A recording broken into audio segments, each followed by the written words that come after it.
Alan Lukoski is suing business owner Gene Clunn for a semi-automatic rifle. Court come to order. All rise. Have a seat, please. Hello, Judge. Case 2055, Lukoski versus Clunn. Thank you. You're welcome. Mr. Lukoski, am I correct that you own or manage a shooting range? Yes, it's a target range. It's on my own property that I own in northern Minnesota. And it's licensed to do commercial target shooting? Not necessarily. What I do is... What is not necessarily? What does that mean? Well, for 19 years, I have been a firearms instructor for the permits to carry for the sheriff's department in my county. Okay. So I don't believe that the training is good enough that the people are getting to be able to carry handguns on the street. So I give them a free additional training session at my range. You also sell guns? I do not sell guns, no.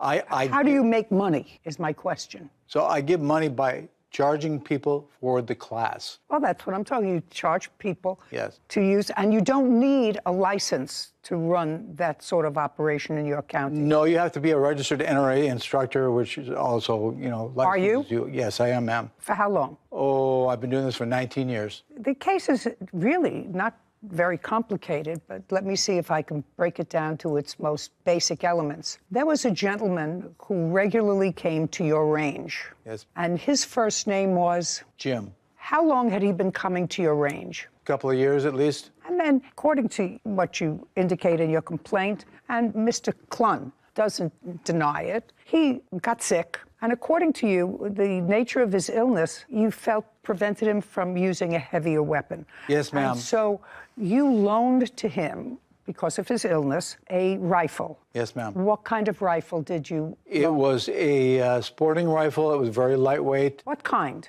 It was called a PS-90. That was the model. PS? PS as in Sam, 90. Would you take a look at that, Sarah, please? I have a picture of it, Your Honor, if you'd like to see one. I would. It's very unusual.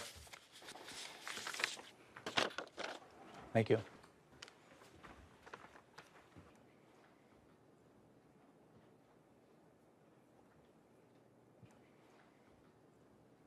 Okay. May I see it? Thank you. And on approximately what month and year did you loan Jim this gun? Well... Well is not an answer, so let's think carefully, because we know we're coming to probably court a month approximately before he died, which Well, was I don't know when that September. was. September 8th, I believe, he passed away in what? 2021. How did you find out that he passed away? I believe Mary here, who's here because of the fact that she caregave for him while he was going through cancer treatments. She was his reason for staying alive. And she also did witness some things that happened in this case. Okay, I'll get to you in a second. So he passed away on November 8th. He died on September 9th. 9th. Yeah. Okay. And okay. Prior to his passing away, Jim and Mr. Clunn had some business deal. And Mr. Clunn believed that Jim owed him money. So far, right? Correct. And after Jim died, Mr. Clunn went to Jim's home and took several things from the home to satisfy that debt. No, I did not do that, Your Honor. I never came back to the house. I never took anything. Everything I received prior to his death. Okay. Tell me when you received the gun that belonged to Mr. Lukoski. Looks like 5/20/21. Can I see what you have that indicates that you received the gun in May? Because you gave it to him about a month before he died? Approximately a month. Well, Could have been a little longer. it had to be longer. Okay. I picked it up the 5th month. In May. Yes. Okay, and you couldn't have given it to him in August. Yeah, you're right. It had to be before then. Okay. And tell me the circumstances, because that's what this case is about. Mr. Lukoski claims that it was his gun. It was a loan. You had no right, because you took it. You got it, evidently, you want to tell me, from Jim, and then subsequently sold it. Yes. Yes. Okay. So I want you to tell me the circumstances surrounding your getting possession of this gun in May of 2021. Jim was in need of money, so I loaned him money, and in trade for the money as collateral, he said he would... Okay. And I'm going to let you tell me this because Jim's not here, so I'm going to have to get more specifics from people who were his caregivers to buttress what you're saying to me. He needed some money. How did you know him? Best friends from high school. And you remained friends? Yes. How did you find out that Jim needed money? Jim called me up, and he was getting scammed, but he wanted the money, and he told me He was give getting me, scammed by whom? I don't know who it was, but anyway, I would give him $2,500. He would go to the post office and mail it somewhere. But every time he did that, I would receive collateral of motorcycles or guns. Just a second. I want you to run this by me. Jim called you and said, I'm being scammed? No. I think he's being scammed. I don't care what you think. Okay. What you think is unimportant to me. I want you to tell me the circumstances surrounding the money that you gave to him. He called you and said... He needed to borrow money. I borrowed him the money. No. I need to borrow money. Had you ever loaned him money before? Yes. Often? No. In the last year of his life, I did probably a half a dozen times. Just in the last year. So when he called you and said, I need to borrow some money, the reaction, even from a best friend, would be, of course, if you need money, tell me why. Right? That's a natural question. And so that's what you asked him. Tell me why. And I asked him that question, and he said he was going to be receiving $1 million or $2 million in the next few months. Okay. So you brought Mr. Lukoski's gun back to Jim while he was alive? No, I sold the gun. Keep going. So you sold... This specific... Just tell the truth. You don't have to have a good memory.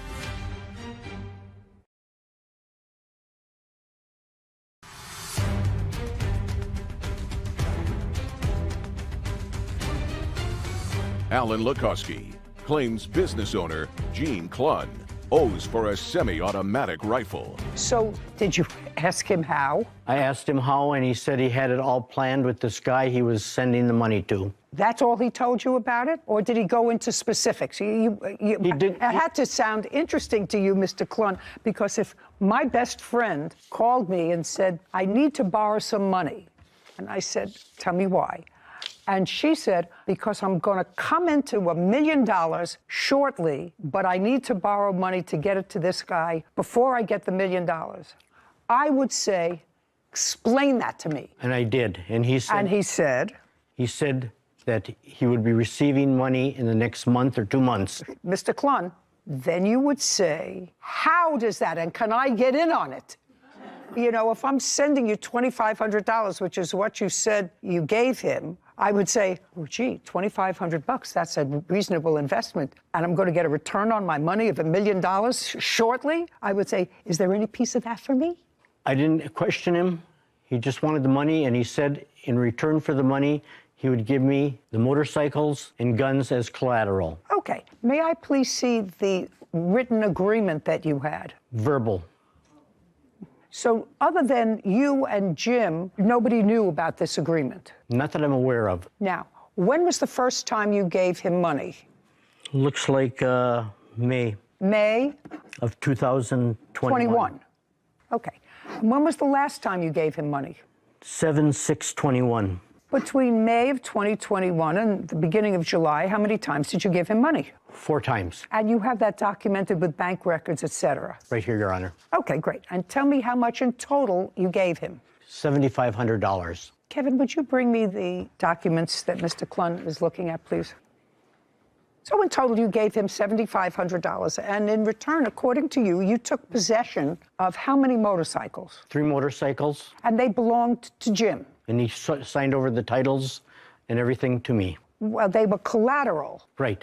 But he signed over everything and gave me the titles for everything. I see the titles to the motorcycles. They're sold, ma'am. Interesting. As well as the rifles that I got also. I'm just asking you, do you have the sales receipts from the 3 motorcycles? There were 3? Did you say 3? Yeah. Do you have the sales receipts from the 3 motorcycles that you say you sold? No, but I was paid $5,000 in cash for the 3 How am I supposed to know that, sir? You sold well, 3 anyway, motorcycles. Okay. How am I supposed to know? I mean, all of this is coming out of nowhere, actually, with no proof whatsoever, unless you're prepared to give me some flesh on this bone of a case. Could you stand up? Your first name is Mary? Yes, it is. What's your last name? Wellman? Were you Jim's caregiver? Yes, I lived in the upstairs of his house. Were you a tenant? We were friends since the late 90s when I first moved to the area. So regular caregiver of his, or were you just as needed? He developed cancer in the late 90s, and I stayed, then I lived with him in the first 2 years because of the 50-50 survival rate and the constant trips to the Mayo Clinic from where we lived, were an entire day trip. And then after about 3 years, when he was kind of back on his feet again, I moved out, but we remained friends and we rode motorcycles together and we did lots together. And So you lived in the house? Yeah, and I moved back in okay. Okay. Were you living in the house when he bought these 3 motorcycles? 2 of them I was.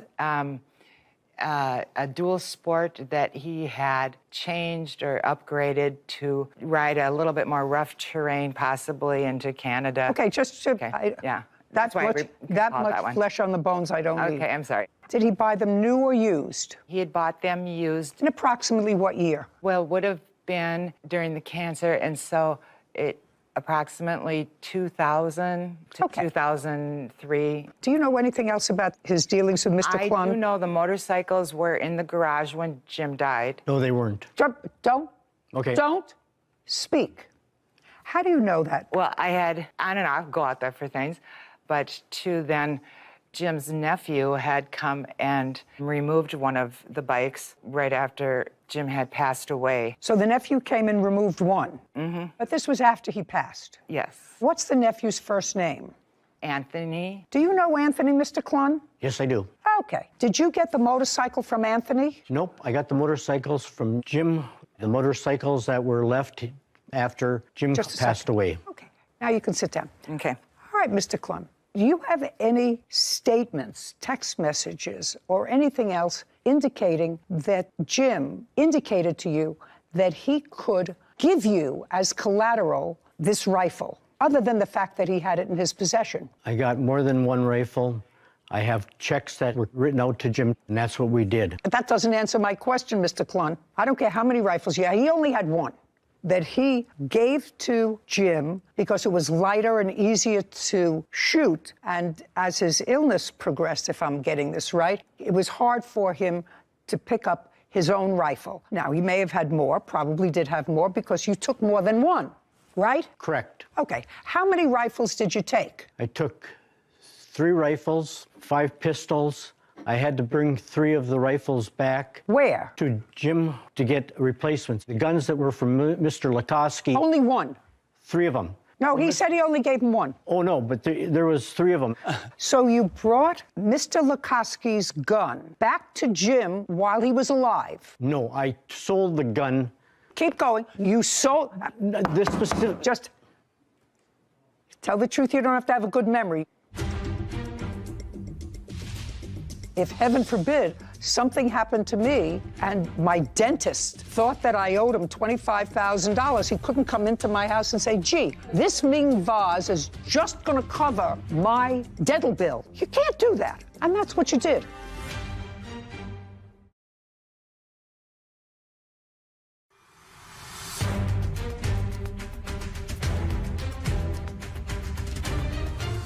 Alan Lukoski is accusing business owner Gene Klun of selling his semi-automatic rifle without permission. Keep going. So you sold it. You didn't take it back to him to get a replacement. No, to Jim. You misunderstood. The gun that Mr. Lukoski had, I kept that one. The one that belongs to Mr. Lukoski, you sold it. Correct, because So just a second. Sold it to whom? the gun dealer in Virginia, Minnesota. Great. And for that, you have a receipt. Yes. I'd like to see it.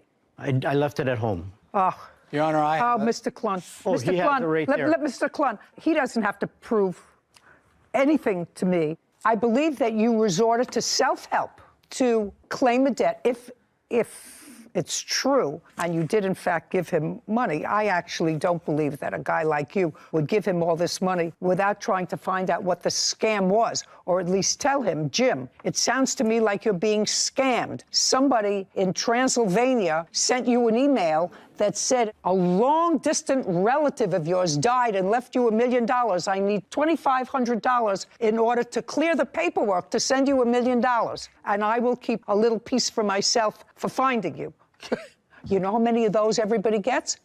I don't know why people still believe that, but you evidently believed that story 4 times. And not once did you say your friend who was dying of cancer, Jim, This is ridiculous. What you're doing is just throwing good money after bad.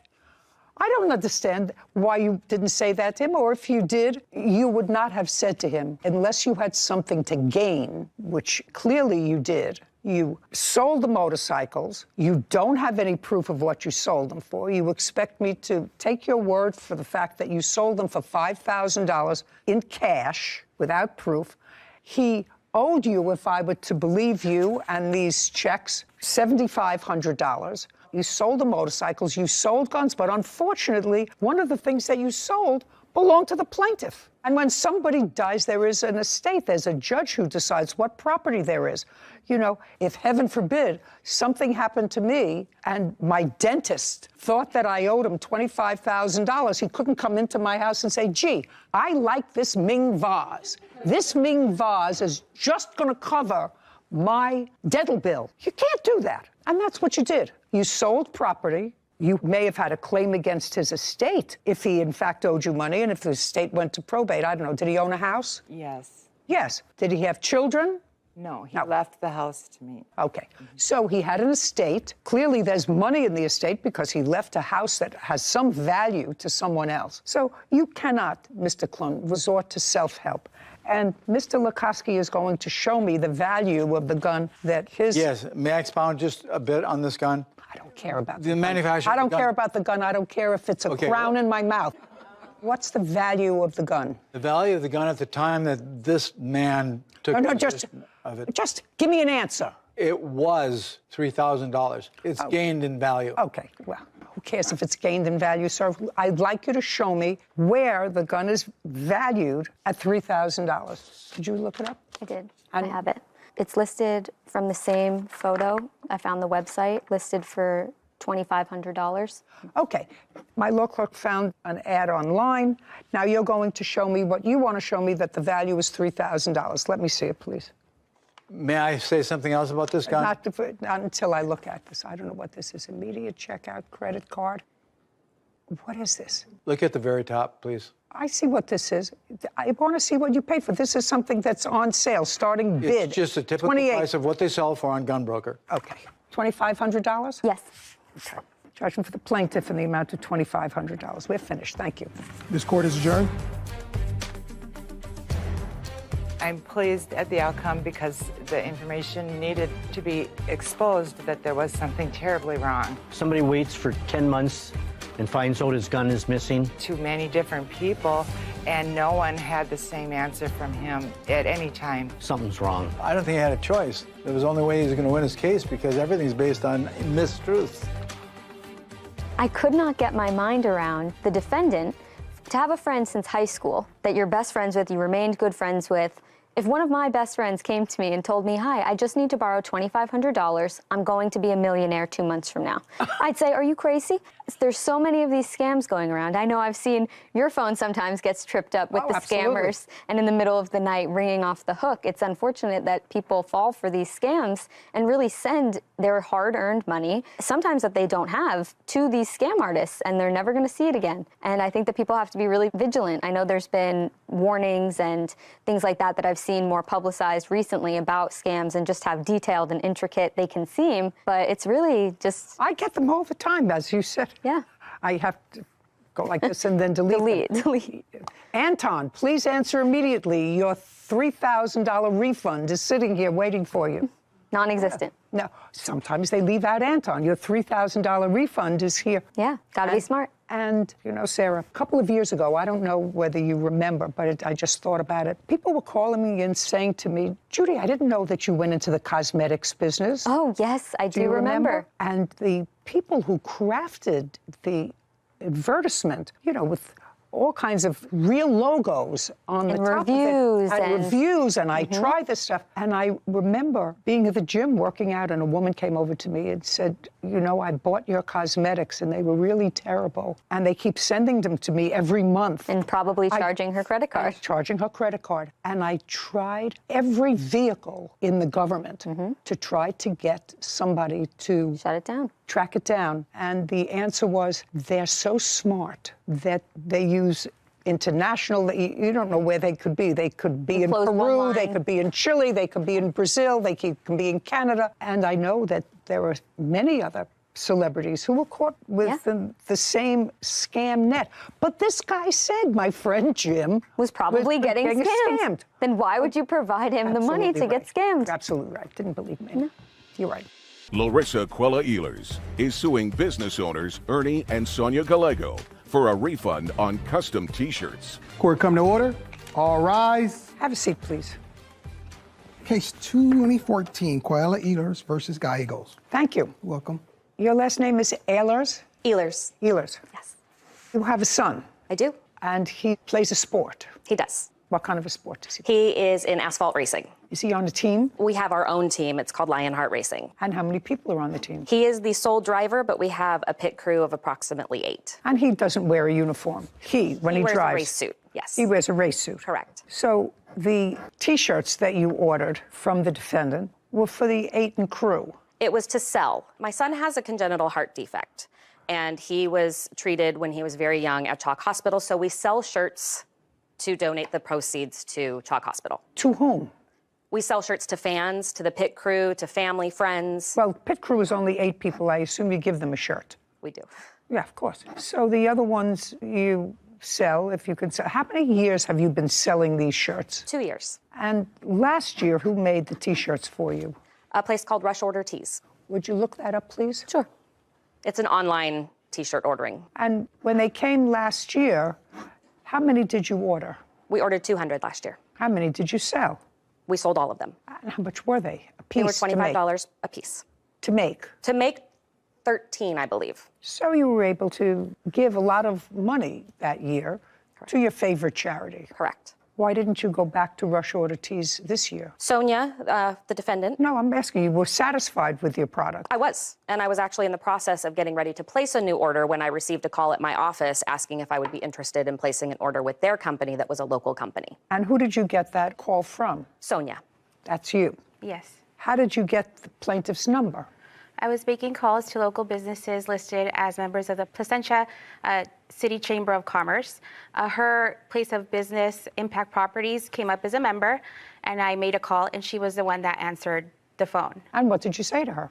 I introduced myself, and I let her know that we are a screen printing business here in Placentia, and I was reaching out to local businesses to see if they would be interested in ordering custom T-shirts, and if not, at least to let them know that we offer those services for future reference. How much did you quote her per T-shirt? So she ordered a few different garments, Just tell me what you quoted her. $14 per T-shirt. That's $1 more than you had paid last year. Correct. Had you gotten a quote from Rush Order for this year? Not yet. Well, that would cut into your profit by about $200. Except that I didn't have to pay shipping. Rush Order isn't a large online reputable business for screen printing, bags, cups, shirts, things like that. And you were happy with them last year? Yes. On what date did you place an order with the defendant's company for these T-shirts? March 30th. Do you have a written agreement? I do. May I see it, please? I would like to note that the $14 quote was for 90 T-shirts, not 200. So that does. I just want to see what the contract says. Yes, $14 was for 90. That was for short sleeved. Long sleeve printed was $16 plus tax. There's a setup fee, redraw artwork, extra large sizes. Well, this is not a signed agreement. However, the last sentence reads, by submitting your payment, you agree to these terms and conditions. You are verifying that all the information on the invoice is correct. You submitted payment. I do have proof of payment, yes. They don't dispute that you actually paid them because you had to pay them in advance. Correct. Okay, so this is a clear contract. And it's your claim that you were dissatisfied with the artwork, you had paid already, you want a refund, you did not use their T-shirts. Correct. And I believe you actually canceled or tried to reverse the credit card that you had used. I tried to get a refund through PayPal, correct. And according to you, that was denied because the defendant said that you had actually picked up the T-shirts. Correct. Okay. And I have proof of that from PayPal. I'd like to see that.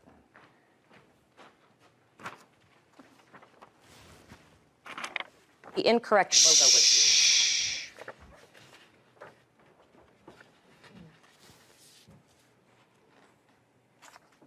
Okay.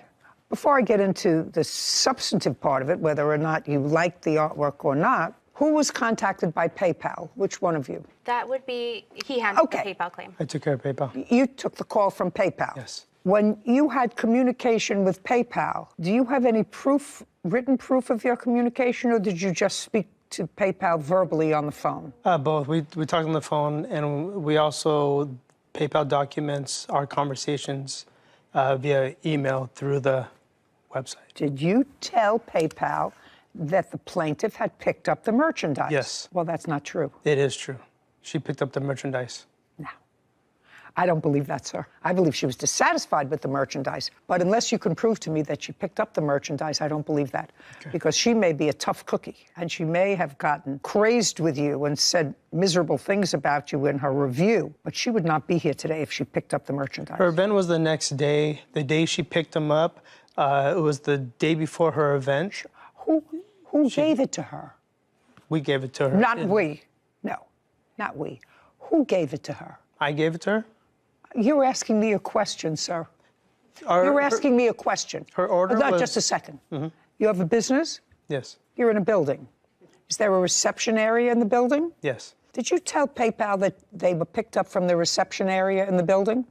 I don't recall. I want you to think about it. Mm-hmm. I want you to think about it. Did you tell PayPal that they were picked up in a reception area in your building? I don't recall if I said the reception area or my office. I'm not sure the terminology I used. Well, what was it, reception area or your office? My office is that's a question. Area. My reception area is in my office. I don't recall exactly what I told PayPal, but she did pick them up that day. And that's what I told PayPal. No, I don't believe you. Okay. That's what we're here for. No, that's what we're here for. Because sizing her up, she's a tough cookie. Yes. And she, as I said, might have been dissatisfied with the logo, which I don't necessarily have to even go into now. What the screen was like, what the colors were off, or whatever it was, I don't have to go into that. Because if I believe that she did not pick up the merchandise, and you told PayPal that she did pick up the merchandise, she gets her refund back. Now, so I'm going to come back to you. You didn't like the way they looked. Correct. I don't care why. Did you have other shirts made? I did. I have one of them here today. Do you have an invoice for the other shirts? Who did you have them made by? Rush Order Tees. That's easy. When did you have them made by Rush Order Tees? I had them made in May. Well, that's about 30 days later. Mm-hmm.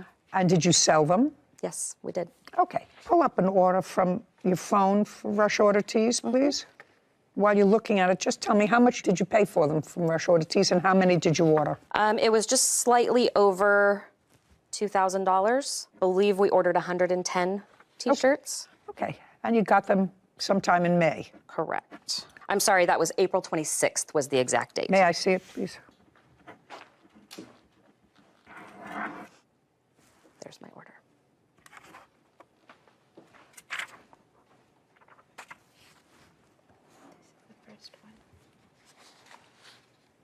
It was 1828. Yeah, okay. That makes sense. Okay, so Mr. and Mrs. Gallagher, she ordered the T-shirts within a couple of weeks and got them from another company, which suggests to me that if she picked up your T-shirts, she would not have done that. Do you understand? I don't. Do you understand? No, I don't. Because if she you ordered may 200... you may not like it, but ladies may be, to you, abrasive, because that's what you say in here. She may be abrasive, but she would not ask for a refund through PayPal if she had picked up.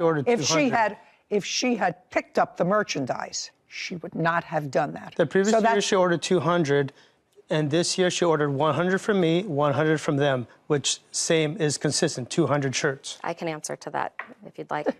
She picked them up. No, she didn't. No, she didn't. We ordered a smaller quantity this year because many of our friends had already purchased them the previous year. Whatever. I don't believe that you picked them up. I believe that you got angry because they weren't exactly what you wanted. You looked at them, but there's no question that it was an easy answer for him to give when PayPal called and said she picked them up from the reception area. Okay, and I don't believe that. So you have to get your refund back because you were dissatisfied and because you lied. There was an incident between the plaintiff and your husband, and you came in. Did you say something to her? Yeah, I did. Don't. I didn't want to talk to her. No.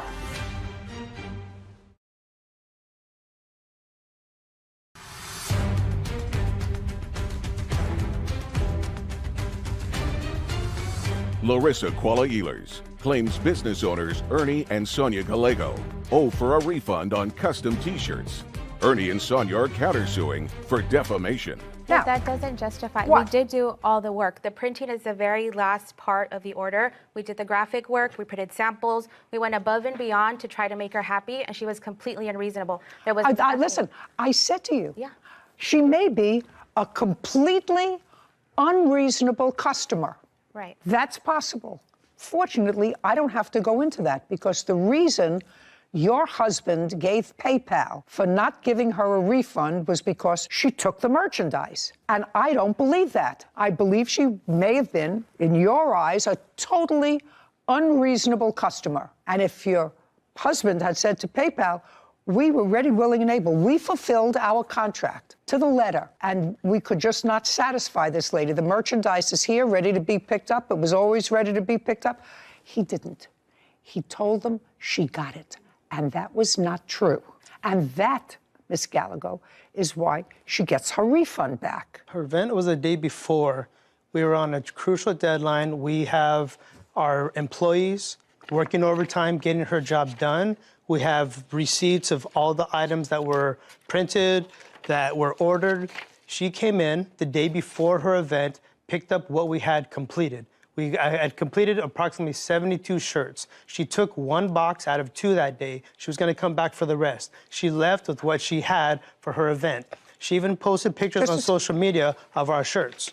Oh, that I would like to see. Did you pick up any boxes from him? I picked up no boxes. And the event that he's referring to, my son has a race on the second Saturday of every month. I had asked for those shirts to be ready by his April race, but because they were not, I didn't have shirts for him until the March race. Every shirt that you see in my social media or my son's social media is the shirts that we purchased from Rush Order Tees. I'd like to see. This is our sample picture. No, I want to see what... Oh, here. Is that one of the shirts that you prepared for This her? is on her social media account.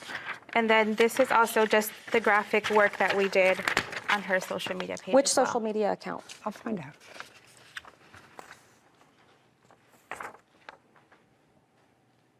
We know that's our shirts because I did the graphic design work. All the logos she gave me were like different colors. They were full color. They had black backgrounds.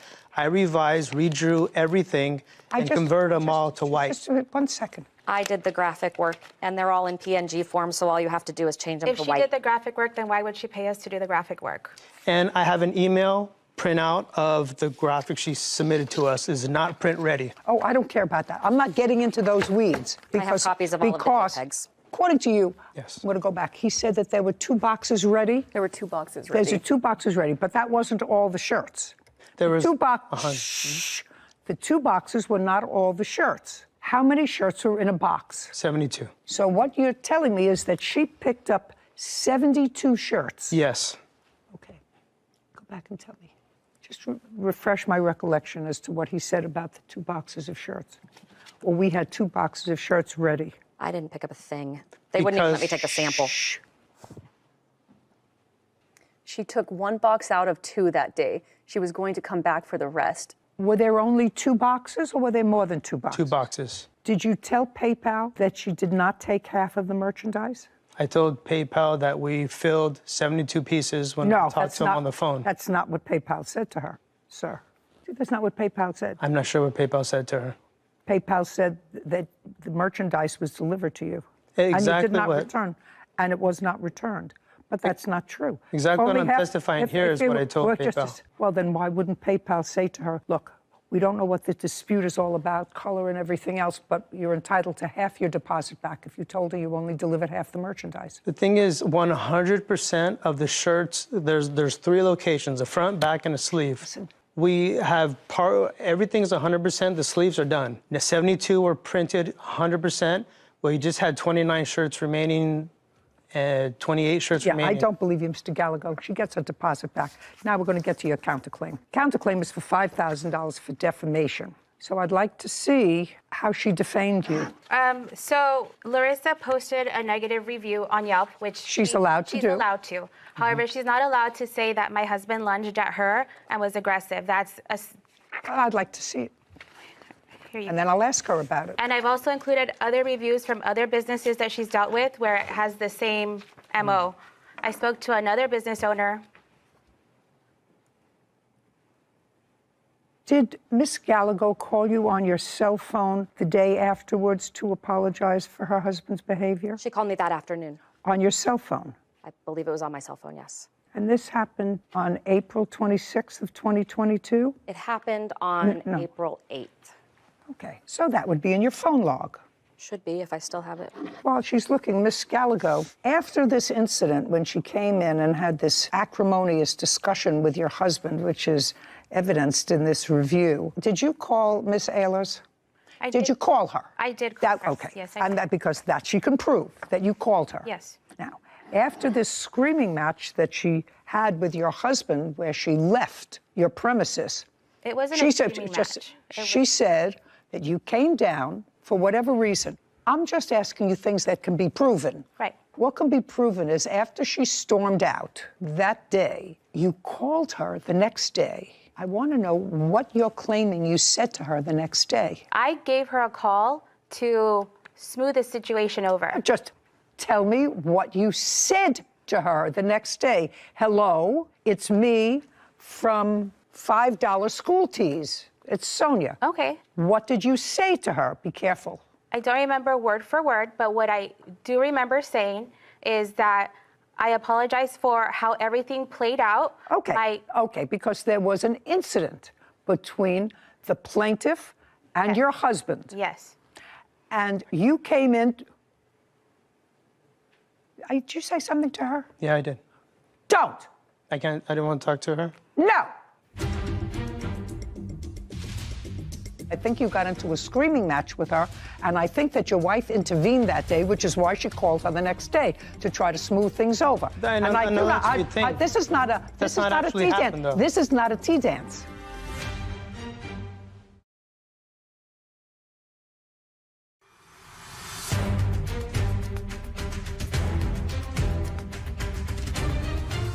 Larissa Kuala Ehlers is accusing business owners Ernie and Sonia Gallego of ruining her custom t-shirt order.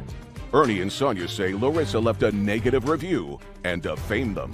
Okay, you came in the middle of the dispute. Yes. And in the middle of the dispute, you try to calm things down. Yes. Because she was screaming at him. Yes. And he was screaming at her. No. What was he saying to her? She was screaming at him, and what was he doing? Now, just remember, you called her the next day. I did. To apologize to her. Not to her. I called to apologize for the entire situation from beginning but to if end. what you're telling me is that the only one who was behaving badly was the plaintiff. That's what you're telling me. The only one that was behaving badly was the plaintiff. She was out of line.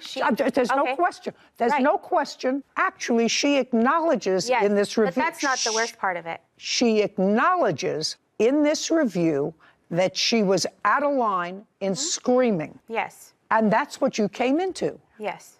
So the only thing that you're disputing is that your husband was likewise screaming at her, answered her back. He was not screaming. He was patient, and he was attempting to work it out with her. The only thing I remember him saying, and I can recall, is him saying, I'm trying to help you. I don't understand why you're acting this way. And I do recall him telling her that she was a bad person because she was... Okay. Yeah. I mean, a person can only take so much. She was... I'm telling you, she says this. Yes. In her review. Okay. Now, you want me to look at other reviews that she wrote for a carpet company in 2021. Yes, and I spoke to the owner. Shh.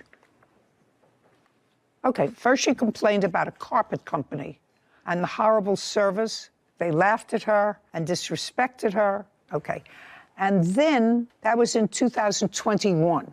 That was a year before. Then she posted a review, according to the timeline, in 2015. So 6 years before. It shows a pattern. No, a pattern. A pattern? 3 complaints? 3 complaints from somebody who lives a life in 6 years? I have a copy of all of the Just a 5-star reviews. Okay, and this one said the owner wasn't interested in hearing her complaints. It was over the phone and hung up. That's 2015. Okay, she takes her reviews seriously. Now, you want to show me other reviews? These are all of the 5-star reviews that I've done as well. Yeah. I'm an equal opportunity Yelper. Just a second. Would you just show this to the plaintiff and make sure she agrees that those are hers, and then I'm going to have you show this to the defendants. Okay. Now show this to Ms. Gallego.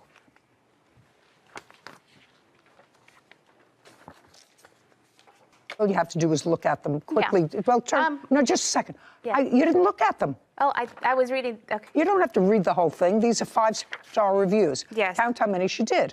Yes, I see that there's a good... So she takes her reviews seriously. It's not a pattern. Right, but she's aggressive in everyone. Like I mentioned... No, not aggressive in here. Well, not in those. Not in the negative here. ones, yes. Not in here, and 2 of the ones that you gave me were over the phone. If I told you how many times my husband hangs up on people over the phone aggressively... I understand, Yeah. but name-calling and belittling people and calling him... Retarded, stupid. Just a second. All unladylike. She attacked my faith. Oh, listen to me. That's not what you're talking about, Mr. Gallego. You're talking about a lawsuit for defamation, that she posted something that was false on the internet. And I'm telling you it wasn't false because I think you got into a screaming match with her, and I think that your wife intervened that day, which is why she called her the next day to try to smooth things over. This is not a tea dance. This is not a tea dance. You understand? This is not a tea dance. I believe that she did not pick up her shirts. I believe that that's why your wife called her to try to smooth out that, as well as what had happened the day before. She behaved badly. You're allowing a tyrant to get away with this. I'm allowing a tyrant to get away with this? She completely bashed us. She's lying. She picked up her order. No, I don't believe that. Your Honor, my reputation, I work with students, I work with teachers, moms. My reputation, I don't advertise. Just a second. It's all word of mouth. She did not pick up her order, sir, even according to you. According to you, she only picked up a partial order. She picked up 1 box. That's according to you. That's not what did all the work. 72 out of 100. No, I don't. Listen to me.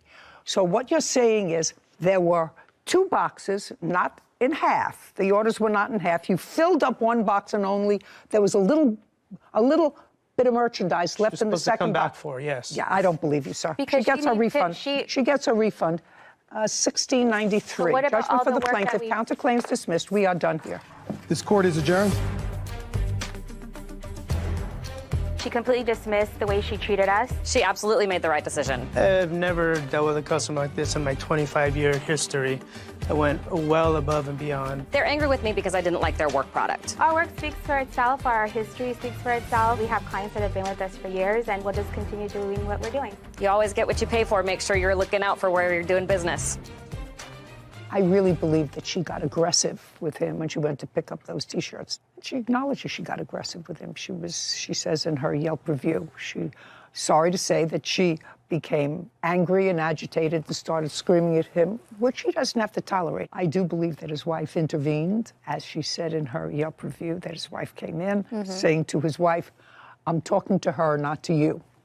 I can Really heated moment. I can actually see Visualize it. I can actually visualize him saying that. The problem is you have to make a judgment. And the judgment really was whether somebody who was aggressive, and she was, who knows her business, knows what she wants, runs a business, had ordered the shirts before, had ordered them for somebody else, was satisfied with the previous order because there was no negative review that they showed from that order. She may have been dissatisfied. She may have had just cause to be dissatisfied. But he lied when she said she picked up the shirts. Just to prevent her from getting a refund. From getting her refund. So I didn't believe that because I don't think that that woman would have been here if she had picked up the shirts. She would have been here. She would have said, I want a refund because here are the shirts. It's not what I ordered. Exactly. It doesn't make sense. It's usually not true. Is suing dog owner Kevin Free for vet bills. Court come to order. All rise. Have a seat, please. Hello, Judge. Case number 2064, Singleton versus Free. Thank you. You're welcome. Ms. Singleton, your case is relatively simple. It is your claim that the defendant's unleashed dog bit your dog. Yes, ma'am. And you incurred vet bills, and you want Mr. Free to be responsible for them. That's correct. Mr. Free says that it's true that his dog did bite yours on, I think, on the leg. Yes, ma'am. But that your dog was on his property and your dog was the aggressor. That's your position. Correct. Okay. And you were walking two dogs. 2 dogs and my nephew. Nephew was a baby. Yes, he was 3 years old, and my dog was 3, and the large dog that was bit, he was 12 at the time. So you have a small rat terrier, Yes. I think. And your larger dog is what kind of dog? A Siberian Husky. And what kind of dog do you have, sir? I have a Italian Mastiff, Cane Corso. That's a big dog. At the time, he was about maybe 12 months old, so maybe a little bit over a year. So he's bigger now, but yeah. How much did he weigh? At that time, probably about 80 pounds. Tell me about your property, sir. You Well, have a we stayed- photograph of your property? I do. I'd like to take a look at it. Okay. Here's a couple of them here. Miss Singleton, this incident happened when? Christmas Day of last year, around 12:30, right before we had Christmas lunch. Weather was okay? Oh, it was great. And how close do you live to Mr. Free? I don't live anywhere near him. I actually live in Stone Mountain, but I was going to my parents' house for Christmas, so we were walking around the neighborhood. He lives almost directly behind my parents' house. And I see that while there are driveways here, the front lawn extends all the way to the street. Is that right? Yes. And you were walking both your dogs, and were they leashed or unleashed? They were leashed. Both? Yes, they were both leashed. And Mr. Free, you sort of acknowledged that both of her dogs were on leashes. I've only seen one dog. I didn't see 2 dogs, and I didn't see a child either. It was her and a dog, so. The dog that you saw, what kind of dog was that? It looked like a husky. Looked kind of like a wolf, so I'm not sure. So just a second. So you saw a husky. Correct. Did you see the plaintiff? Yes. So I'm going to ask you one more time. Okay. Was the husky on a leash? I guess, yes, I guess. The answer is either yes or no. I'm not sure. I wasn't, Okay, well, I if wasn't you're looking at not the sure, leash. she says the husky was on a leash. Yeah, so I'm not going to deny her dog was. Okay. And your dog at the time was on your property unleashed. My dog was on my property, period. Your dog, pay careful attention. Your dog was on your property Correct. unleashed. Correct. At 12:30 on Christmas Day, what were you doing? I was putting up a basketball goal I had just bought for my children for Christmas in the front yard with my dog next to me.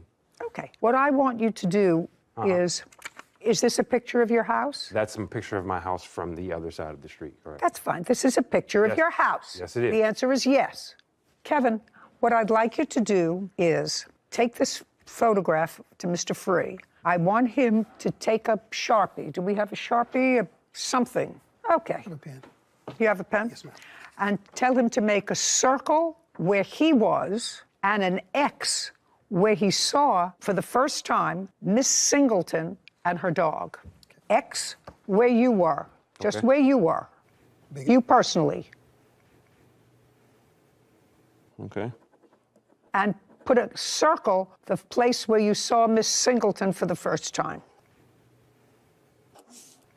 Okay.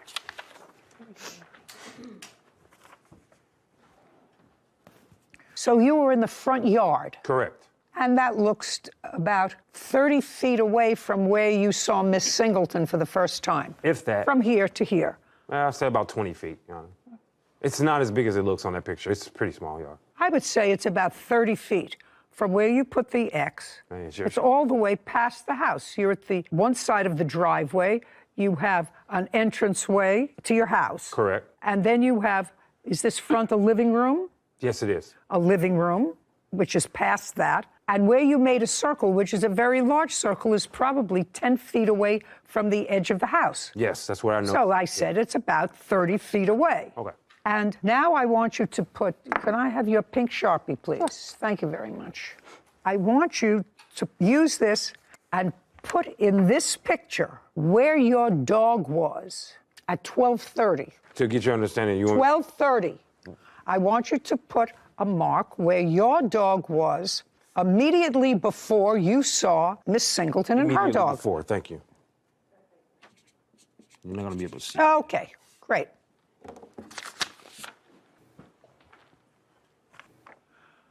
Great.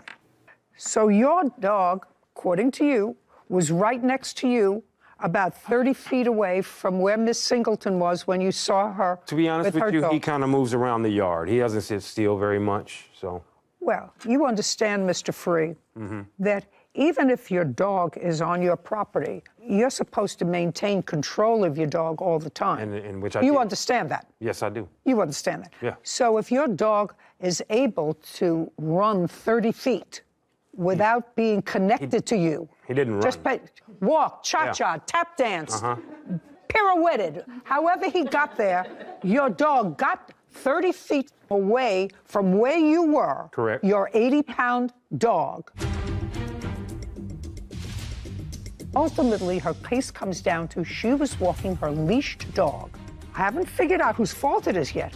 She was walking her leashed dog, and your dog ran, walked, pirouetted, cha-cha, whatever it did, to her dog out of your control.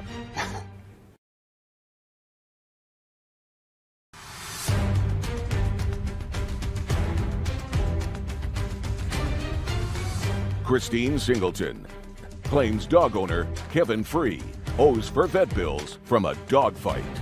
Now, Miss Singleton was walking with her other dog and a 3-year-old. I want you to process that into your mind. And this is a 12-month-old, which is still a puppy. You know, still a puppy, but at 80 pounds... Your Honor, there was no 3-year-old. I didn't see a 3-year-old. Just a second. Okay. I don't care what you saw while you were busy putting together something for Christmas in your front yard. If you didn't see it, that doesn't mean it doesn't exist. If you didn't see it, it just means you didn't see it. She tells me she sees it. She remembers walking her 2 dogs. You only remember 1. She has 2 that she was walking at 12:30 Christmas Day. The fact that you only saw 1 means you weren't paying attention to where your dog was. Or they wasn't there. Well, that's pretty stupid, Mr. Free. I mean, it doesn't make sense to carry 2 dogs and an infant down a neighborhood you don't even belong in. I mean, you don't know from. Mr. Free, they're only going to take 1 voice. I understand. Yeah. They're only going to take 1 voice, and that's mine. Let me tell you why your argument is stupid. Because it doesn't make any difference whether she was walking 2 dogs or 4 dogs or 8 dogs. It doesn't make any difference whether she was walking with or without a 3-year-old. Ultimately, her case comes down to she was walking her leashed dog. I haven't figured out whose fault it is yet. She was walking her leashed dog, and your dog ran, walked, pirouetted, cha-cha, whatever it did, to her dog out of your control. Was not under your control because it was not leashed. Do you understand? I understand. Now, I can take away everything else. Not that I'm going to, because I believe that you were distracted. You didn't see it. And I believed her that she was walking with her 3-year-old nephew. Yes, ma'am. Nephew and another dog that you didn't see. But that's not the issue in this case, whether she was with another dog, another child, or with anybody else. The issue is, whose fault is it that a dog was out of control? So, now you're going to tell me what happened at 12:30 on Christmas Day, just so that Mr. Free doesn't think that I'm picking on him. Okay. Which I'm not. Okay, I know. You may think I am, but I'm not picking on him. You're walking with your husky. Yes, ma'am. On a leash. Yes, ma'am. What happened? I was walking with my nephew, 3 years old. No, don't just listen to me. Okay. Listen to me carefully. Okay, just walk down the street. I Okay. said you're walking. I got it in my mind. Okay. But so Mr. Free doesn't think that I'm being unfair to him, because he doesn't remember what he saw. You're walking your husky. Okay, only him. On the street. So your nephew didn't get hurt. That's Your rat terrier didn't get hurt. That's correct. Okay. So now you're walking your husky on the street. And Okay, and then all of a sudden we see a dog charging towards us. And who's we? Oh, I called me, my nephew, and my dogs we. No, now it's just I saw. I saw a dog charging towards us. That dog and Leon got into an altercation, and then Leon turned around to try and kick the dog in the face, and he grabbed his foot and he let go. Okay, but then, let's go much slower. Okay, yes, ma'am. You saw a dog charging towards you. Yes, ma'am. And that dog got into an altercation with my your dog. Yeah. Tell me about that initial altercation. At first, they were biting each other's muzzles. Okay, so they were both biting each other's muzzles. Yes. Okay. My dog turned around to try and, I guess, No, don't tell me what he was trying to do. Your dog turned around. He kicked the dog in the face. Your dog kicked his dog in the face. Yes, he grabbed his leg, punctured it, let it go. Leon kicked him again. This time he grabbed his other leg. Okay, so your dog kicked that dog again? Twice, yes. His dog again? Yes, ma'am. And?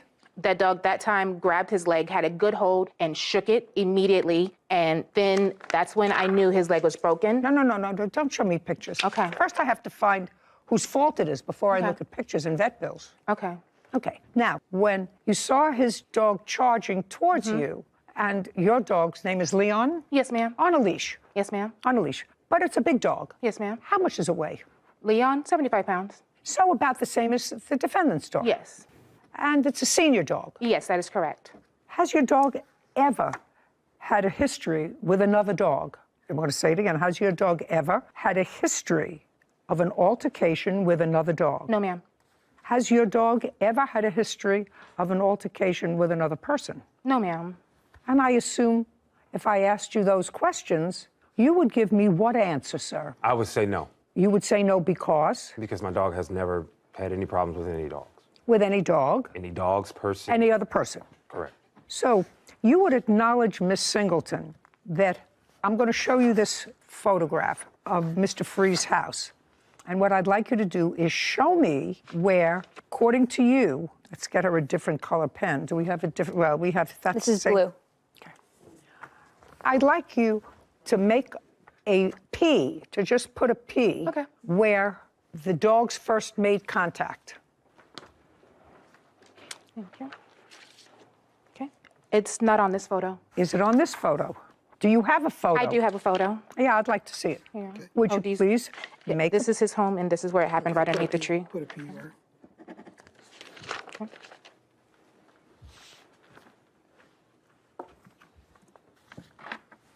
Oh, so what you're saying is, where you put the P, that the dog was in the street. Yes, ma'am, that's correct. Were you in the street? I sure was.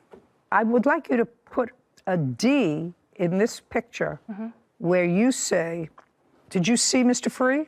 I did not until he came and retrieved his animal. Did you see where he came from? No, ma'am, I did not. Did you see anything being assembled in the yard? Once we were leaving, yes. And what did you see? A basketball goal. A basketball goal? Yes, ma'am. And is that what you were putting together, Mr. Free? Yes, ma'am. Would you show me where that was, please?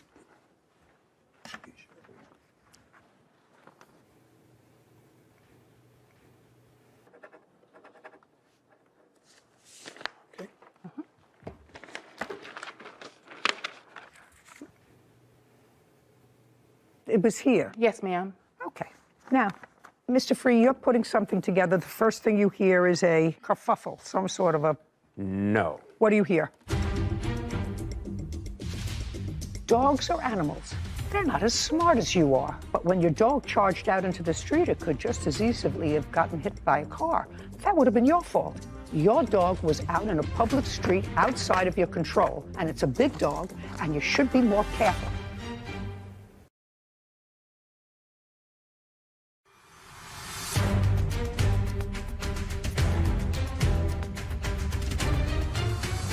Christine Singleton claims dog owner Kevin Free is responsible for injuries after his dog attacked her dog. No, I actually I saw my dog run across the yard. So. And you saw the dog running across the yard. Well, normally I really don't have a problem with him. Let me explain something to you. Yeah. Okay. My job that I'm really good at is telling when people are peeing on my leg and trying to tell me it's raining. Okay. Do you understand? Yeah. Now, I could tell immediately from your body language that you were beginning to tell me a whole bunch of who shot John. So I suggest to you, Mr. Free, that if you tell the truth, you don't have to have a good memory. Now, I want to explain to you why that's so important. Did you hear Miss Singleton? Miss Singleton actually said that her dog nipped yours in the face. Correct. She said that. Correct. She didn't have to tell me that. Okay. She said her dog not only nipped your dog in the face, because they were fighting muzzle to muzzle, but afterwards kicked your dog twice. Do you understand? That's what she said. I heard that, yeah. That's what she said about that. That's sort of, that's sort of surprising. That would seem to someone. It surprises me that dogs can get up on their front legs and kick, too. So I don't know what she's saying to you, but I don't know. I didn't see any kicking. Listen to... The fight lasted like 3 seconds. It wasn't... Go ahead. I'm sorry. Do you understand when you're not telling the truth, Mr. Free? Well, I think what you read from me is me responding to a whole bunch of stuff that was said that didn't. No, what me responding to you is your body English. Okay. That's me responding to you because you were putting together this thing, but you said it was here. Correct. It was in the driveway. It's pretty big. Well, this isn't a driveway, sir. That's grass. That's what you marked where you were. And you marked where your dog was in the You grass. asked me where I was. Just a second. Not the basketball goal. No, I asked you where you were. Yeah, and you and said that's where I here. marked. And then you just said to me, please read it back. Where were you? And you said, I believe he said he was in the driveway. Correct, it was in the driveway. I apologize, excuse me. Just a second. Driveway. Okay. Do you understand? I do. Eventually, it noodles its way out, sir. The same way it noodles its way out to, my memory is correct, in your answer you wrote down, you saw them for the first time in the street. On the, what we call a curb. It's a small slope that comes up from down. Not all the way in the street, no. No, here, you see what happens, Mr. Free? Yeah. What you just said to me belies credulity. Well, I'm trying to be as just a precise second, as I but can. not Excuse me. because, you know, I've lived on this planet almost 80 years. Congrats. And if I have a choice between walking in the street and walking in that little dip that's designed to take rainwater away, I don't walk in that thing because I'll get killed. I'll break my legs. And you certainly don't walk in this little thing if you're walking 2 dogs and a child. You don't walk in that little drain that's carved out here to take rainwater away. You walk either on the grass, on everybody's grass, Correct. or you walk in the street. Makes sense. And you, sir, would have me believe that the plaintiff walked all the way around the block, walking on people's grass. Other than that, she would have to be in the street and decide, well, Sometimes I it's think I'm going to go unavoidable, up on but the no. grass in this But no, guy's I wouldn't house. say that. What? Sometimes it's unavoidable, so I'm not saying that at all. Sir, I have to tell you something. Yeah. You're going to pay her vet bills. Your dog was out of your control and was in the street, not on your grass. In the street. You had no control over your dog, an 80-pound puppy. Now, the dog could have, just playfully, knocked over the 3-year-old and hurt the 3-year-old. Could have. Didn't. Got into a scuffle with a dog approximately the same size. Her dog was leashed, within her control. Your dog, you had to run from where you were putting this together and come and get your dog. Your Honor, That's what you said. A dog under control doesn't manage to do 2 jump kicks and It's not a and jump bite. kick, sir. No, just a second, sir. You can do that if you're on a leash. Her dog never left her hand. Your Honor, the injuries was to the hind feet of the dog. This isn't, Mr. Free, this is, Okay. Maybe your wife lets you get away with that, sir. I don't. This is not a tap dance. This is not a recital or a rehearsal. You made a picture of where you said this happened. Yeah. I don't believe you. That's what it's about. I believe that this occurred on a public street, and on the public street, you had no control of your dog. You decided to let your dog stay outside. You haven't had any trouble with your dog before, so you wouldn't have anticipated that your dog would run out into the street, because if your dog ran out into the street and a car hit it and killed it, whose fault would that be? That would definitely be mine. That would definitely be yours, right? Do you think that you might sue the person who hit your dog? You might try. You might try. You might say, oh, my God, they should have been going slower. Oh, my God. Do you understand? You're the owner. Dogs are animals. They're not as smart as you are. But when your dog charged out into the street, it could just as easily have gotten hit by a car. That would have been your fault.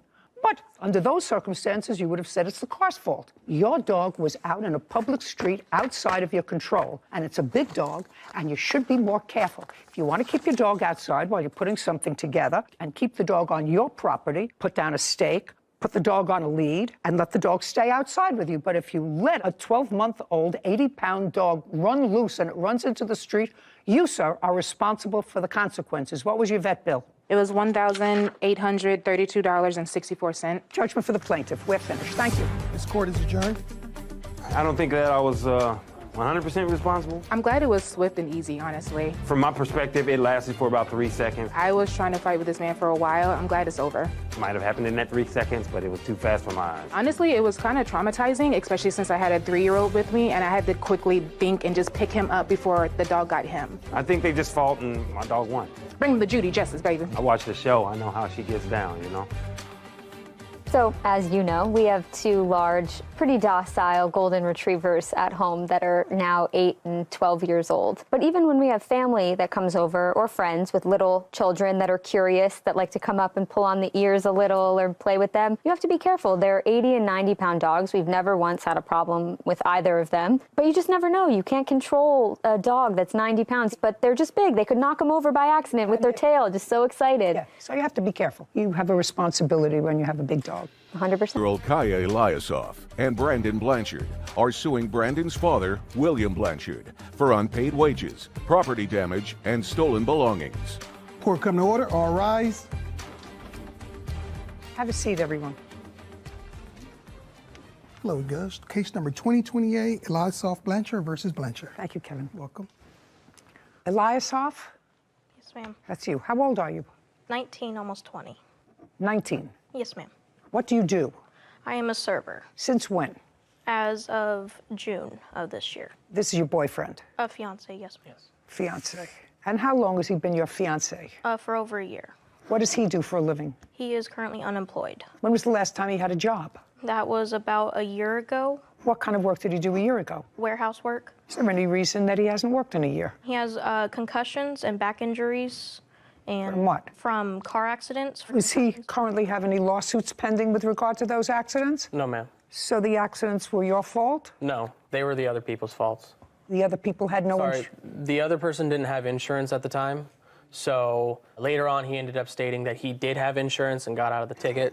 Do you see a doctor regularly? Not anymore, no. I used to, though, until I ran out of my insurance for health insurance. And then the bill just kept stacking up on me. At that time, did you have an attorney? No, Your Honor. Did you ever have an attorney with regard to, did you ever consult an attorney with regard to these accidents? No. No. Okay, fine. Is there any reason why you're not working? Yes, ma'am. I have bad back problems that I've had for quite some time. I have 4 discs out in my lower back.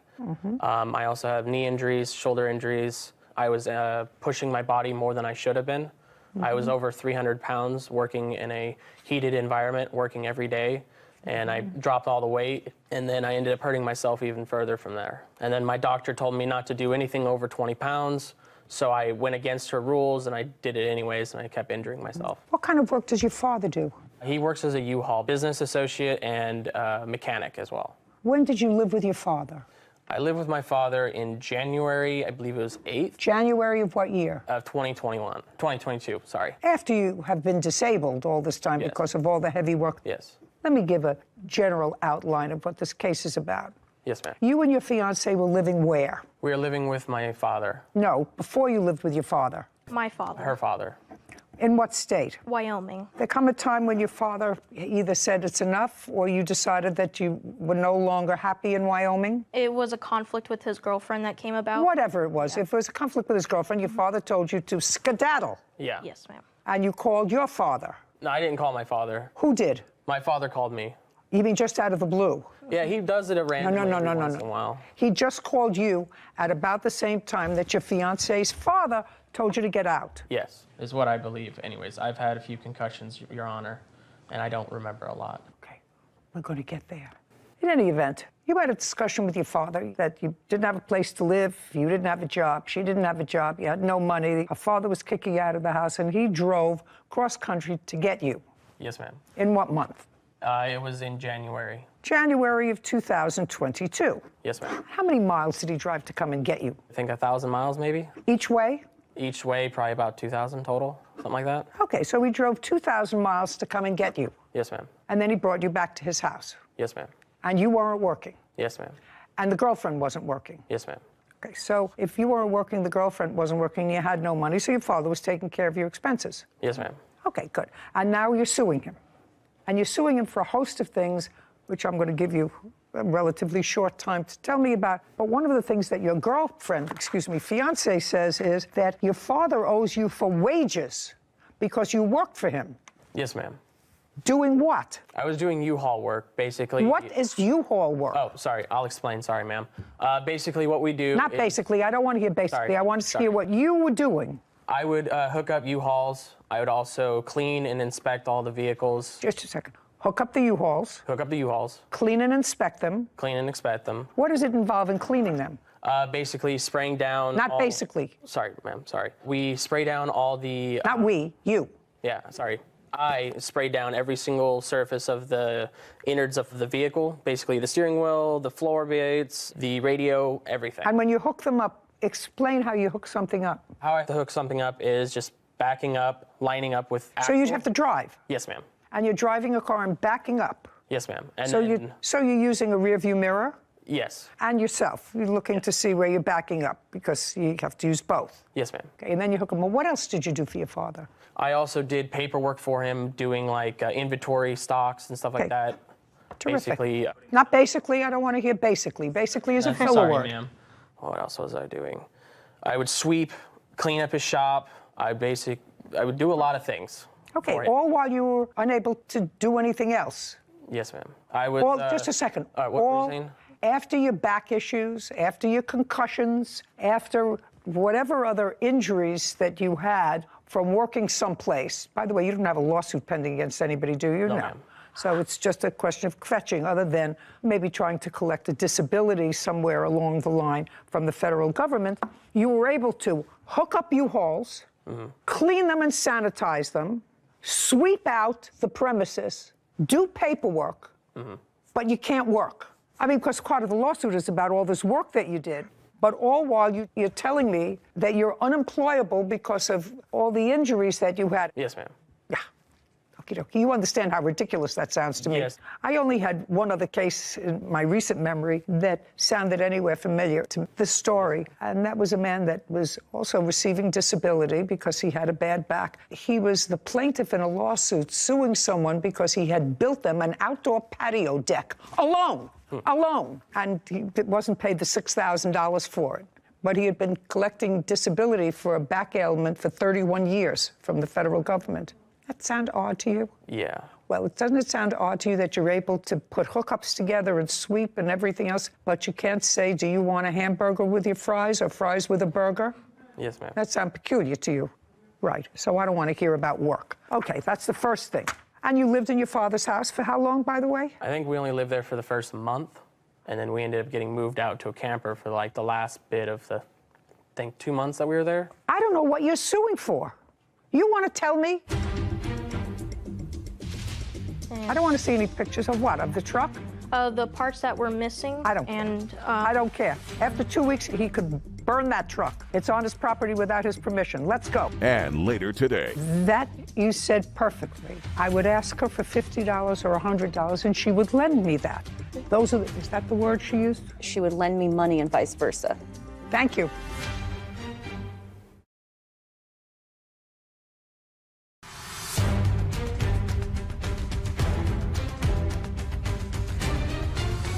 "19-year-old Kaya Eliasov and Brandon Blanchard claim Brandon's father, William Blanchard, owes for unpaid wages and stolen property. William is countersuing for moving expenses and property damage. Now, I'm not entertaining your wages because you can't work. That's what he just swore to. He can't work. That's why he's unemployed. He has 4 disc problems. I think he said 4, whatever. He can't work. Forget him now. I want you to tell me what you're suing this man who drove 2,000 miles to rescue you after your father threw you out. I want you to tell me what you think he owes you for. For the stolen property of my vehicle. What stolen property of your vehicle? He stole my toolbox with the key with it and also parts that went to my vehicle. Did you take her toolbox? No, ma'am, I did not.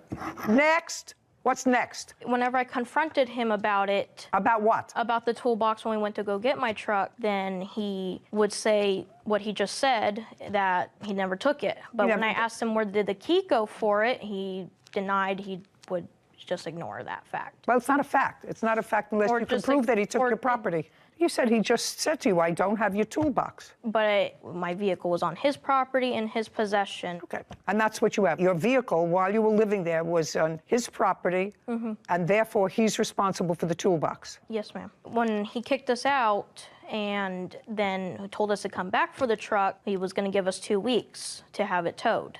Because the truck wasn't working, but he let the truck stay on his property for 2 weeks. Yes. What else are you suing him for?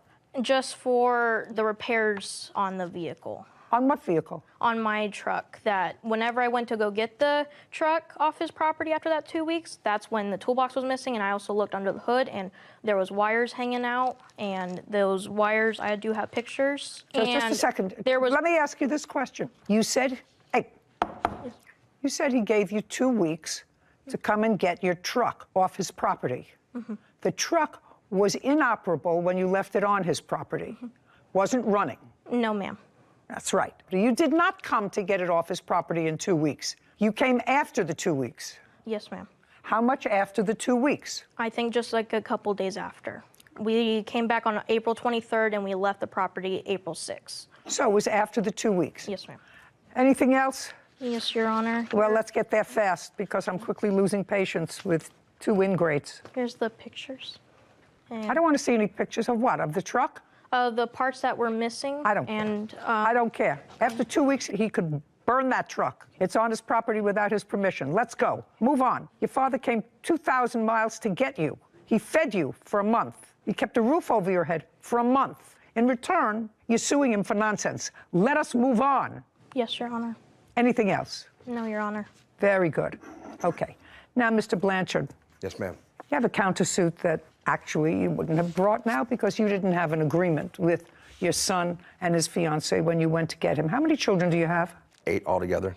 Prior to going to get him cross-country, when had you seen him? Been several years. Tell me about the conversation when he contacted you. He said, Dad, I have no place to go. We can try to stay with her grandmother. I offered, said, I'll come get you if you have no place to go. And then?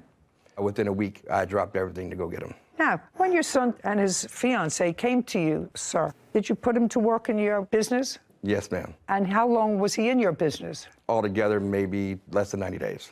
Did he work in your business after they moved out of your house? He says they only lived in your house for 30 days. They were in the house 45 days, and then they were left another 45 days inside of a camper.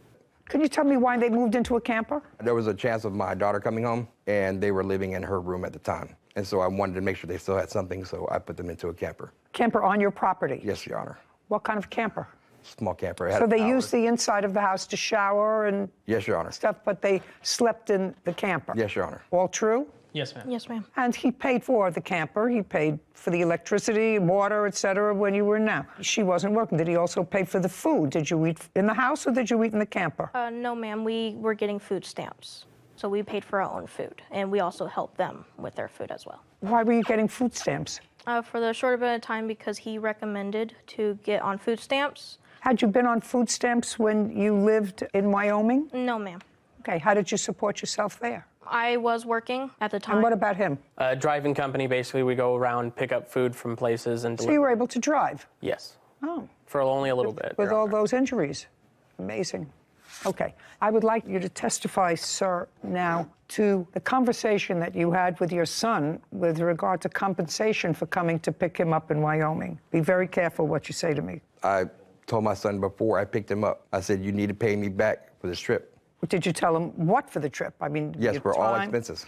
All expenses for the trip. For the expenses? Yes, Your Honor. How was he supposed to do that? He wasn't working. He was supposed to get a nighttime job on top of working, helping me out around my shop. Did he help you around your shop? He You did. said about 90 days. Did you pay him? No, Your Honor. Well, if he worked for you for 90 days and you didn't pay him at all, and it cost you a couple of $1,000s, according to you, Yes, Your Honor. to go out and get him, hire trucks, spend time back, whatever it was, and he worked for you for 90 days without compensation, why do you think he did that? I was hoping just because that's what he really wanted to do.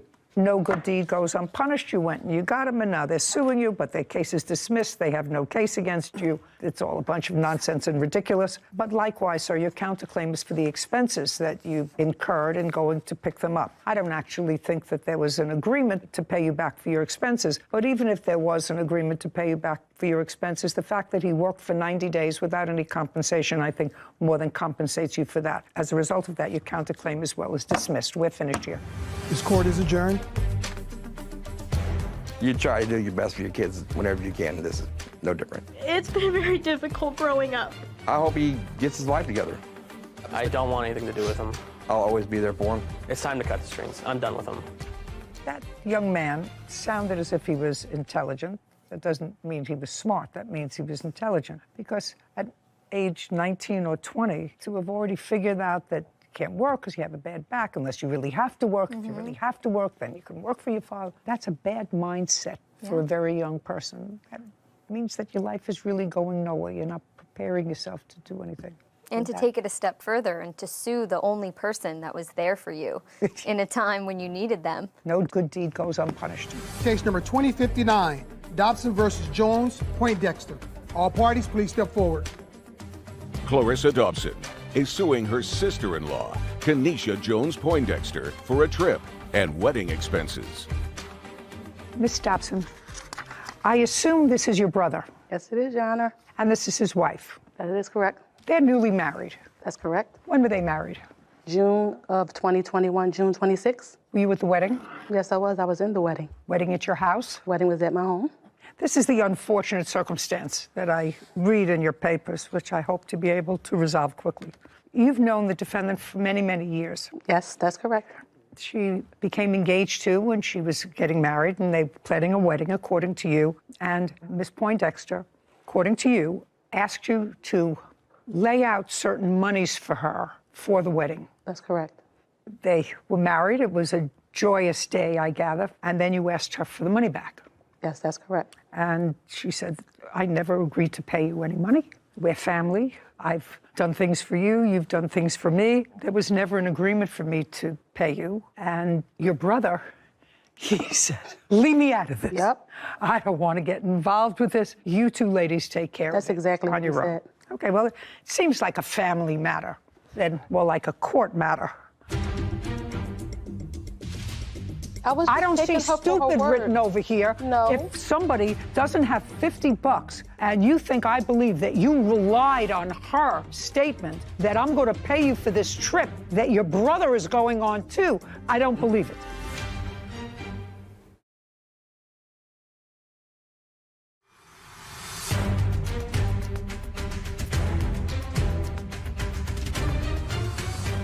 Clarissa Dobson claims her sister-in-law, Kenesha Jones Poindexter, is responsible for trip costs and wedding expenses. You have your own home? Yes, that's correct. Tell me about your home. Nice home, got a lot of land around the property. How much? I would say probably a half an acre, which was big enough to put up 2 large tents, 45 guest tables, chairs, the mayor, some police. It was nice. And there were certain things that you paid for. Yes, that's correct. You paid for a photographer? Yes, that's correct. How much? The photographer was $300, Your Honor. Okay, what else did you pay for? Because the party was held at the home, the wedding, excuse me, all the events pertaining to the wedding party had to take place at the home. Like what? So like when we had our bridal shower meetings, because also Miss... Oh, you mean the meetings to plan the wedding? Right, to plan the wedding. I'm not interested in You're that. not interested in that? I'm not interested in that. Yeah, so far we have $300 for a photographer that you say you laid out. Did she lay out that money? Yes. Yes. Okay, what else?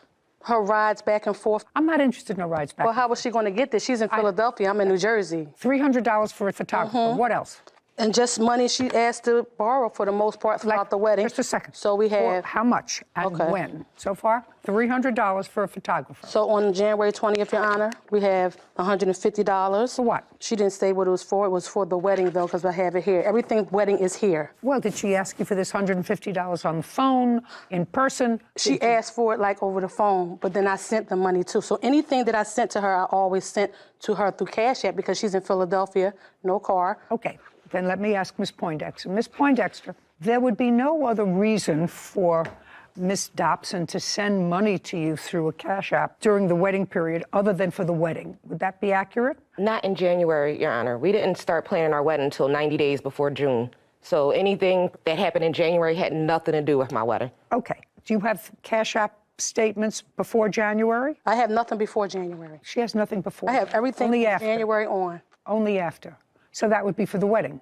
We didn't start planning our wedding until about March. We got married in June. So what would she be sending you money for? It has been times, it has been times when I'll ask her for, let me get $50 or, it has been times if I didn't have it or I might have needed a car fare or something, and she would do that. She would lend me money and vice versa. No, I'm not talking about vice versa. I don't have a counterclaim. That you said perfectly. I would ask her for $50 or $100 and she would lend me that. Is that the word she used? Let's make sure I heard that right? She says, it has been times when I'll ask her for, let me get $50, or, there has been times. And you asked her why. She said if I didn't have it or I need a car fare or something, and she would do that. She would lend me money and vice versa. Thank you. Lend me money. So, okay, now we're going to get to Ms. Dobson. How much money did you send her via Cash App? Because she's already just acknowledged that those were loans. So 150, 100. Let me have the dates. Oh, okay. Okay, let's go back. 150 on what date? January 20th. Okay, 100 on what date? February 11th. Next. March 8th, $50. Okay. April 4th, $100. May 11th, $20. May 17th, $25. May 22nd, $205. 15 on May 25th. May 28th, $45. June 3rd, $15. And I had a February 28th in here for $50. That was the first one. I'm sorry. Yeah, I had February 11th only. So you have another. Right, a February 28th for $50. Can I see all of those? Yes, ma'am. Here you go.